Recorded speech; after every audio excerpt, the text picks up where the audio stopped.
성탄절을 맞이할 때면 우리는 이와 같이 빛나는 조연들을 많이 떠올립니다.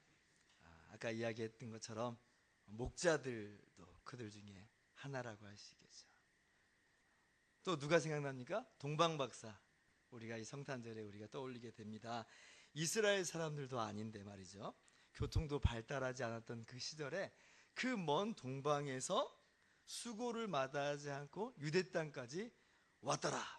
그리고 세 가지 예물을 드리면서 경배하더라. 이런 기사를 볼 때 참 도전이 되죠. 또 어떤 조연을 만날 수 있어요? 마리아의 남편 요셉의 이야기도 있죠. 마리아와 결혼하기로 약속하고 약혼까지 했는데 마리아가 예수님을 잉태하잖아요. 아니 지금 요셉 입장으로 돌아가 보면 아무런 정보도 없고 계시도 받지 못한 상태에서는 얼마나 이게 혼란스럽고 당황스러운 사건이겠어요. 이거 공론화 시켜가지고 지금 일을 크게 터뜨려 볼 수도 있었겠지만 사생결단 뭐 이런 태도로 말이죠. 그러나 드러내지 않고 가만히 끊으려 하더라. 그때 주의 사자가 요셉의 꿈에 나타나셔서 말씀하십니다. 이것은 성령으로 잉태된 것이 어떤 부정한 사건이 아니라는 거예요. 하나님께서 잉태케 하셨다. 기적이다 라고. 그리고 요셉이 그때부터 아내 마리아와 아기 예수의 보호자가 됩니다. 그래서 이 요셉의 이 훌륭한 행동을 보면서 야 진짜 얼마나 우리 이웃을 많이 판단하는지 몰라요. 지금 수상한데 그래서 남의 허물을 약점을 들춰내고 드러내기 좋아하는 우리의 모습과는 다른 요셉의 모습 보면서 또 많은 도전을 받아요. 또 우리 성탄절에 또 우리 누구를 만납니까? 예수님의 어머니 마리아의 스토리도 우리가 빼놓을 수가 없죠. 천사 가브리엘이 요셉과 약혼한 마리아에게 가서 마리아를 통해서 하나님의 아들 예수 그리스도께서 나실 거라고 말합니다. 이게 지금 말이 안 되는 이야기잖아요. 남자도 알지 못하고 처녀인데 믿기 힘든 이야기예요. 그런데 마리아는 하나님께서 주신 바 그 말씀을 믿어요. 누가복음 1장 38절 보니까 마리아가 이르되 주의 여종이오니 말씀대로 내게 이루어지이다. 처녀가 잉태한다는 것에 대한 당시에 사회적 두려움들이 있었음직도 할 텐데 말이죠. 그 일이 내게 이루어지리다 라면서 받아들이는 모습을 볼 때에 그 마리아의 믿음에 우리는 또 많은 도전을 받습니다. 그래서 우리도 하나님 말씀대로 믿고 그 결과를 감내하자 이렇게 도전을 받아요. 이런 여러 조연들을 우리는 이 성탄절에 만나게 되고 그 메시지를 우리가 들으면서 우리의 신앙을 다시 한번 다지고 그렇게 풍성하게 빚어가는 우리들의 모습이에요. 그러나 이 성탄의 아침 우리가 가장 주목해야 되는 분은 뭐니 해도 복되신 예수 그리스도시다. 예수님 어떤 분입니까? 하나님과 동등하신 하나님 그 자신이시지만 우리를 구원하기 위해서 우리와 똑같은 사람이 되셨다. 게다가 무슨 왕궁에 금수저 물고 태어난 것도 아니고 마국간에 말구유 가운데 누이시는 그 낮고 천한 자리까지 임재하시더라. 얼마나 놀라운 소식인지 몰라요. 그는 근본 하나님의 본체시나 하나님과 동등됨을 취할 것으로 여기지 아니하시고 7절 같이요 오히려 자기를 비워 종의 형체를 가지사 사람들과 같이 되셨고 주님께서 이 땅에 오신 것은 어떤 부귀와 영화를 누리고자 함이 아니라 낮고 천한 자리까지 내려오신 것이다. 우리를 섬기시고 마침내 죽으시기까지 낮아지시는 주님을 우리는 이 성탄의 아침에 만나는 거죠. 우리는 주변에 어떤 높은 지위나 평안한 환경을 버리고 어렵고 힘든 그런 이웃을 위해 일생을 헌신하는 분들을 보면 정말 존경의 마음을 품어요. 돈을 가지고 기부하는 것도 쉽지 않은데 인생을 거기에 쏟아붓고 살아가는 사람들 보면 이거 어떻게 저럴 수 있을까? 이런 생각이 들죠. 근데 이제 아랑곳 않고 그 길을 이제 가는 모습 보면 우리는 존경해요. 제가 대학 다닐 때 저희 동아리에서 영등포 쪽방촌에 매월 한 번씩 가서 전도를 했었어요. 저도 그 동아리 소속이었기 때문에 매월 한 번은 갔거든요. 근데 이 쪽방이라는 것도 참 열악한 환경인데, 영등포 쪽방은 어떤 데냐면 어떤 사람들이 모여 있냐면 단순히 가난한 사람들만 모여 있는 게 아니고 뭐 노숙인, 거렁뱅이 뿐만 아니라 포주, 창녀 이런 사람들이 모여 있는 데가 영등포 쪽방촌이에요. 근데 왜 찾아갔냐면 저희 그 동아리 초대 회장이셨던 그 분이 임명희 목사님인데, 그분이 그 쪽방촌에 교회를 개척하고 계속 봉사하시고 계셨거든요. 그러니까 우리 동아리 이렇게 선배님이셨으니까 계속 찾아간 거예요. 근데 이제 저희들은 뭐 한 달에 한 번 찾아가서 전도하고 이야기 들어주고 하는 거니까 그냥 괜찮았습니다. 고작 1시간인데요 뭐 꼭 참고 오면 되죠. 그런데 그분은 그 지역에서 그들과 함께 같이 살아가시기까지 하는데 와, 존경스럽더라고요. 지금까지 한 30년 되는 이 세월까지 여전히 변함없이 한결같이 그 사람들과 함께 어울리면서 그 일을 하시는데, 야, 정말 존경스럽더라고요. 대단해요. 저보고 그렇게 하라고 그러면 아이고 저는 지금도 못할 것 같아요. 못할 것 같아요. 그런데 예수님의 낮아지심은 그것보다도 훨씬 더 비교할 수 없을 만큼 낮추신 거예요. 죄가 없으신 그분이 죄인들 사이에 자리 잡았다는 거잖아요. 우리는 냄새 나는 사람 옆에 있기만 하면 자리를 피해요. 근데 죄악의 냄새를 펄펄 풍기는 우리들 가운데 똑같은 사람으로 오셨더라. 정말 기가 막힌 이야기예요. 그리고 그분은 영광의 하나님, 무한하신 하나님이잖아요. 근데 주님이 오셨을 때는 어떤 모습으로 오셨냐면 우리와 똑같은 아기로 오신 거예요. 아기로. 무기력하고 인간 자체도 제약이 있는데 아기는 얼마나 제약이 많은 존재인지. 그렇잖아요. 스스로를 제한하시는데 대소변도 스스로 가릴 수 없는 그 위치까지 제한하셔요. 표현도 못해요. 표현도. 아기가 무슨 말을 하겠어요. 주인공인데 아무 말이 없으신 분이 예수님이에요. 성탄절의 주인공인데 말이 없어요. 왜? 애니까 말을 못하셔요. 그만큼 낮추시더라. 부모의 손이 일일이 가야 되고 부모의 돌봄이 없으면 그냥 그렇게 어떻게 보면 죽을 수밖에 없는 그 나약한 모습 가운데까지 낮아지시더라. 그렇다고 그렇게 하셨다고 어느 누구 하나 환영하고 박수치면서 고마워합니까? 그렇지도 않았죠? 태어날 때부터 헤롯 왕이, 유대인의 왕이 태어났다는 이야기를 듣고 아기로 오신 예수님을 죽이려고 달려들었잖아요. 성인이 되어서는요, 사람들 앞에 등장하셨을 때 바리새인과 서기관들이 예수님을 죽이려고 또 달려들어요. 박수받고 환영받는 자리가 아닌 거예요. 3년 동안 가르쳤던 제자들은 모두 예수님을 버리고 도망하죠. 심지어 베드로는 저주하고 맹세하여 예수님을 모른다고 부인하기까지. 그리고 마침내 죄인인 인간들의 손에 의해, 주님께서 만드신 그 인간들의 손에 의해서 부끄러운 십자가, 그 고난의 십자가, 고통의 십자가에서 죽임을 당하시기까지 하시는데, 주님 그때에도 주님의 본성을 나타내시지 않아요. 주님 할 수 있으셨어요. 그 자리를 벗어나실 수 있었어요. 그 자리에서 바로 영광을 드러내시고 바로 영광을 그냥 받으실 수 있어요. 말씀만 하면 12군단도 넘는 천사들을 호출할 수 있는 분이 바로 그분이신데 안 하시고 그냥 죽으시는 거예요. 거기까지 낮추셨어요. 왜 그렇습니까? 왜 이 땅에 오셨고 왜 그러한 삶을 사셨으며 왜 십자가에서 죽으시기까지 하셨는가? 왜? 죄로 인해 죽을 수밖에 없는 우리를 구원하시기 위해서 그렇게 하셨죠. 다른 이유가 아니에요.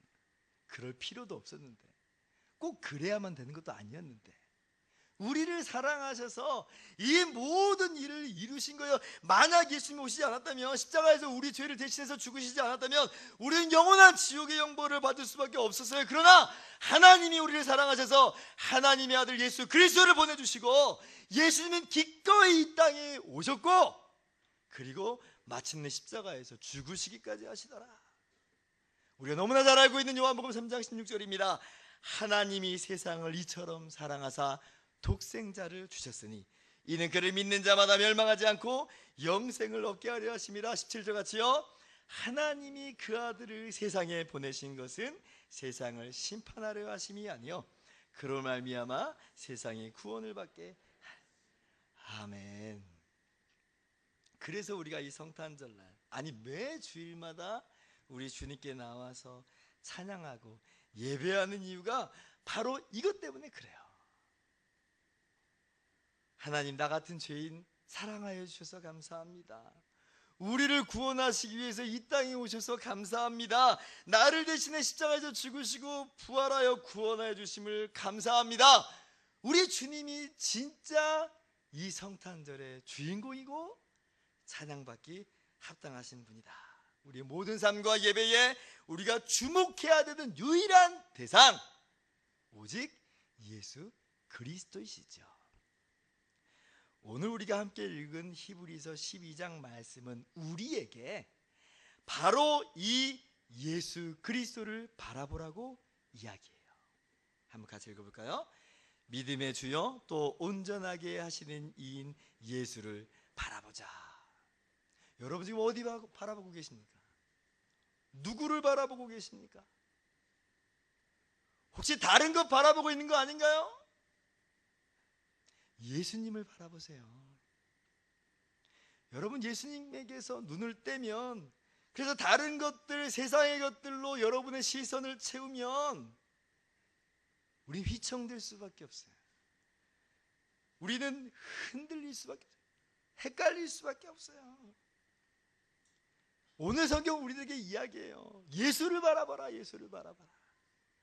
이 바라보라는 단어는 좀 더 정밀하게 들여다보면 계속해서 바라보라니, 계속해서 바라보라, 계속해서 주목하라, 시선을 떼지 말고 고정하라, 이런 뜻이에요. 이런 뜻. 그럴 때에 우리가 하나님께서 우리를 얼마나 사랑하시는지를 날마다 깨닫고 누리며 우리의 삶을 주님께서 원하시는 또 행복의 길로 우리가 살아갈 수 있다, 그렇게 이야기하시는 거죠. 이 예수님 어떤 분입니까? 2절 보니까 믿음의 주여 또 온전케 하시는 이인 예수님이라, 그렇게 이야기하죠. 이건 역시 좀 더 정밀하게 다시금 번역한다면 믿음의 창시자요 완성자이신 예수님, 이런 뜻이에요. 어떤 예수님? 믿음의 창시자요 완성자라는 뜻이에요. 그 예수님이 우리에게 믿음을 불어넣어 주셨고 믿음을 일으키셨고 지금도 그 믿음을 이끌어 가시며 마침내 종착지에 도달하게 하시는 분이라, 예수님이 바로 그런 분이라는 거예요. 그러므로 신앙의 길이 비록 피곤하고 더딘 것처럼 보여도 우리는 낙심하지 않아요. 왜? 그 모든 낮아지심과 희생을 감수하신 그분이 우리를 포기하시겠어요? 안 하시는 거예요.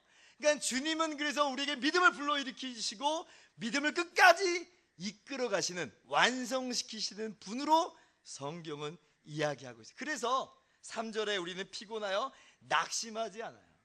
왜? 이 예수님이 우리를 이끌어 가시기 때문에 그렇죠. 그러므로 우리가 할 일은 예수님을 시선 떼지 않고 바라보는 거예요. 우리를 위해서 이 땅에 오신 주님, 우리를 위해서 십자가를 지신 그 주님을 바라보면서 나갈 때 주님이 우리의 믿음을 이끌어 가시고 완성시키시는 분이다, 포기하지 않는 분이다. 그러므로 우리는 고단할지라도, 때로는 피곤함이 몰려와도 우리는 거기에 멈추거나 주저하지 않지요. 그러면 그 예수님 바라보면서 이제 어떻게 살라는 거예요? 인내로서 경주하듯이 살아라. 성경이 오늘 우리들에게 이야기하고 있어요. 오늘 본문이 요구하는 핵심 적용이에요. 자, 1절과 2절 상반절을 보면 여기서 주동사는 사실 하나예요. 하나. 주동사는 딱 하나. 그게 뭐냐면 이 경주하자라는, 경주를 하며, 이게 유일한 주동사예요. 그래서 이 말이 무슨 말이냐면 모든 무거운 것과 얽매이기 쉬운 죄를 벗어버리면서 인내로서 경주하자. 믿음의 주여 또 온전케 하시는 이인 예수를 바라보며 경주하자. 오늘 우리들에게 예수님을 바라보라 이야기하면서 모든 무거운 것과 얽매이기 쉬운 것을 벗어버리면서 경주하라. 주님 오실 때까지. 오늘 성경이 우리들에게 그렇게 이야기하고 요구하고 있는 거예요. 여러분, 인내로서 경주하는, 여러분의 모든 삶을 그렇게 살아가는 여러분의 모든 신앙과 삶이 되기를 주님의 이름으로 축원합니다. 이 경주하다라는 말은 아마 여러분 짐작하셨다시피 스포츠 용어예요. 경기하는 사람이 달려가는 그런 그런 의미의 단어로 쓰였어요. 저는 뭐 달리기를 잘 못하지만 마라톤이나 달리기에서 정말 중요한 것 중 하나가 뭔지는 알아요. 군살 빼는 거예요. 군살 빼는 거. 뱃살 빼고 달리는 근육을 향상시키는 것이 중요하죠. 그리고 그렇게 달려갈 때 거추장스러운 옷 입고 뛰는 선수 없죠? 무거운 짐 들고 달리기 하는 사람 없어요? 그래서 우리들에게 모든 무거운 것 다 내려놓고, 살덩어리들 다 내려놓고 무거운 짐 내려놓고 뛰듯이 그렇게 경주하라 이렇게 이야기해요. 우리는 경주자들이에요. 여러분, 예수님 바라보면서 인내하면서 뛰고 있는데, 여러분, 우리가 버릴 것들이 있어요. 군살들이에요. 어떤 군살? 생활의 염려, 재물의 유혹들, 그런 것들이 우리에게 무거운 짐들로 작동하고 있죠. 마태복음 13장 보면 예수님께서 4가지 땅에 떨어진 씨 비유를 하십니다. 그 중에 어떤 씨는 가시떨기 위에 떨어져요. 근데 그러면 어떻게 돼요? 잘 자라요? 그러지 않죠. 가시가 기운을 막아 결실하지 못하게 했다 이야기예요. 그게 무슨 얘기냐라고 할 때에 마태복음 13장 22절 보니까 가시떨기에 뿌려졌다는 것의 말씀을 들으나 세상의 염려와 재물의 유혹에 말씀이 막혀 결실하지 못한 사람들이 이와 같다 그렇게 이야기해요. 뭐가 무거운 거냐? 뭐가 벗어버릴 무거운 것들이냐라고 할 때에 생활의 염려들, 재물의 유혹, 이게 우리의 군살들이에요. 당장에 우리가 벗어버려야 됩니다. 우리를 위해서 이 땅에 오신, 그리고 십자가에서 죽으신 그 주님 바라보면서 이런 것들이 중요한 것이 아니라는 것을 기억하세요. 이게 본질이 아니라는 걸 기억하세요. 우리가 볼 때는 너무나 중요한 것처럼 보이지만 이 모든 것들은 사실 썩어질 양식에 불과해요. 중요하지만 그렇습니다. 주님께서 하늘 영광 버리시고 이 땅에 오셔서 우리에게 말씀하시는 바가 바로 그런 거예요. 영원한 하나님 나라를 우리에게 상기시키면서, 그래서 이 땅 것에 집착하지 말고 믿음의 경주를 하도록 우리들에게 말씀하고 있는 것이죠. 죄의 문제는 더 말할 나위도 없어요. 무거운 것이 단순히 무슨 군살이라고 이야기한다면 이 죄는 마치 착고를 가지고 발목에 무슨 무거운 쇠공 매달고 있는 거하고 똑같다, 그렇게 이야기하고 있는 거예요. 얽매이기 쉬운 것, 찾고 찾다는 거예요. 무거운 쇠공을 발목에 매달고 있는 것 같다는 거예요. 뛸 수 있겠어요? 못 뛰죠. 경주할 수 있겠어요? 경주 못하죠. 한 걸음을 뛰기도 힘들어요. 그런데 우리 주님께서 그 모든 죄의 문제를 해결하셨어요. 주님이 나심과 죽으심은 죄의 문제를 해결한 거예요. 그래서 예수님 바라보면서 우리의 모든 죄를 다 주 앞에 내어놓으면서 이 죄의 문제도 벗어버리세요. 죄 지어도 아무렇지도 않게 살라는 이야기가 아니고 주님께 그 죄를 다 회개하면서 맡겨드리면서 벗어버리는 거예요. 그래서 주님 바라보면서 모든 얽매기 쉬운 죄들을 벗어버리고 우리는 어떻게 해요? 인내로서 경주하는 거죠. 그래서 중요한 것은 우리가 예수님을 바라보는 게 정말 중요해요. 우리의 힘으로 무슨 무거운 짐을 벗어버리거나 우리의 힘으로 얽매기 쉬운 죄를 떨쳐버릴 수는 없거든요. 예수님 바라볼 때에 그 모든 것이 우리의 어깨에서 사라지는 것을 발견합니다. 그러므로 주님 바라보면서 그런 것들을 벗어버리고 뛰어가는 거예요. 경주하는 거예요. 주님께서 그런 우리들에게 오늘도 새 힘 주시고 주님 나라 이를 때까지 지켜주시고 보호하실 줄을 믿습니다. 그렇게 살아왔던 많은 믿음의 선진들의 모습을 우리는 히브리서 11장 말씀을 통해서 계속 보아왔죠. 그리고 이제 그 바통이 누구에게 주어지냐면 우리들에게까지 온 거예요. 하늘의 천사들이 이 경주하고 있는 우리들을 바라보고 있고요, 믿음의 선배들이 우리들에게 화이팅을 지금 외치고 있어요. 그들이 그렇게 살았고 이제 너 차례야 라고 이야기하면서 힘내 라고 이야기하고 있는 거예요. 어렵기만 하게 보이지만 그렇지만 않아요. 왜? 믿음의 선배들이 그렇게 살았던 것들을 우리 가운데 보여주고 있어요. 이분들이 뭐 아주 처음부터 훌륭한 분이라고 그렇게 살았다는 게 아니잖아요. 주님께서 믿음의 장시자가 되시고 믿음의 완성자가 되셔서 이 믿음의 선진들을 그렇게 일구어 가신 거예요. 그러므로 오늘도 역사하시는 주님께서 우리 가운데 그런 놀라운 일을 행하시는 겁니다. 18세기 영국의 영적인 대각성이 일어납니다. 여러분이 잘 알고 있는 존 웨슬레 그리고 조지 히필드 형제의 그런 사역의 조지 히필드의 이 사역의 이 영국의 대각성 운동이 벌어지는데, 근데 그 뒤에 이름도 없이 빛도 없이 수고하는 많은 사람들이 있어요. 그 중에 하나가 헌팅던 백작 부인이 이런 사람이 있어요. 이 백작 부인하는 거 보니까 귀족 가문으로 태어났죠. 최고의 환경에서 태어났는데 9살 때 마을에서 한 아이의 장래 행렬을 본 뒤에 자신의 죽음의 문제를 생각을 하게 돼요. 그래서 그때부터 기도하면서 성경을 읽기 시작합니다. 그리고 이제 결혼을 해요. 결혼하면서 남편과 함께 전폭적인 지지를 받으면서 복음 전도를 합니다. 그러면 뭐 인생이 탄탄대로 풀렸는가? 그렇지 않아요? 우리가 히브리서 11장에 봤던 것처럼 승리의 나날도 있지만 고난의 나날도 있다고 그랬잖아요. 헌팅던 부인의 두 자녀가 천연두로 죽어요. 남편도 50세의 나이로 세상을 떠나요. 그러나 멈추지 않고 이 헌팅던 부인은 계속해서 복음 전도 사역을 시작해요.